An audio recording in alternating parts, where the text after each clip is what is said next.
ഈ ലോകത്തിലെ ഏറ്റവും വലിയ വിമാനവാഹിനി കപ്പലുകളിൽ 3 പരിചയപ്പെടാം. അതിൽ അവസാനത്തേതിന്റെ വലിപ്പം കണ്ടാൽ നിങ്ങൾ തീർച്ചയായും അത്ഭുതപ്പെടും. ഇതിൽ മൂന്നാമത് ഫ്യൂജിയൻ. ചൈന നിർമ്മിച്ച 80,000 ടണ്ണിലധികം ഭാരവും 316 മീറ്റർ നീളവുമുള്ള ഒരു ഭീമൻ ഷിപ്പാണിത്.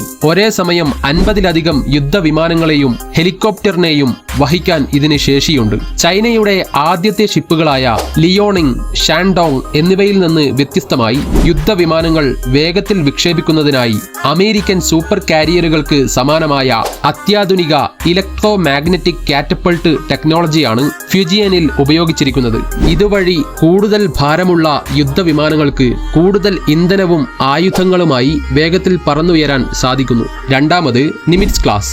അമേരിക്കൻ നാവികസേനയുടെ ഈ ഷിപ്പ് 2 ആണവ റിയാക്ടറുകളുടെ കരുത്തിൽ ഇന്ധനം നിറക്കാതെ 20 വർഷം വരെ തുടർച്ചയായി സഞ്ചരിക്കാൻ ശേഷിയുള്ളവയാണ്. ഒരു ഫുട്ബോൾ മൈതാനത്തിന്റെ 3 ഇരട്ടിയിലധികം നീളമുള്ള ഈ ഷിപ്പിന് 100,000 ടണ്ണിലധികം ഭാരമുണ്ട്. ഏകദേശം 4.5 ഏക്കർ വിസ്തീർണമുള്ള ഇതിന്റെ ഫൈറ്റ് ഡെക്കിൽ 90-ലധികം യുദ്ധവിമാനങ്ങളെയും ഹെലികോപ്റ്ററുകളെയും ഒരേ സമയം ഉൾക്കൊള്ളാൻ സാധിക്കും. 6000-ഓളം നാവികർക്ക് ഒരേ സമയം ജോലി ചെയ്യാൻ കഴിയുന്ന ഇതിന് ശത്രുക്കളുടെ ആക്രമണങ്ങളെ പ്രതിരോധിക്കാൻ അത്യാധുനിക മിസൈലുകളും റഡാറുകളും പ്രതിരോധ സംവിധാനങ്ങളും സജ്ജീകരിച്ചിരിക്കുന്നു. 1-ാം സ്ഥാനത്ത് ആരാണെന്ന് അറിയുന്നതിന് മുമ്പേ ചാനൽ ഒന്ന് സബ്സ്ക്രൈബ് ചെയ്യാനും ലൈക്ക് ചെയ്യാനും മറക്കല്ലേ.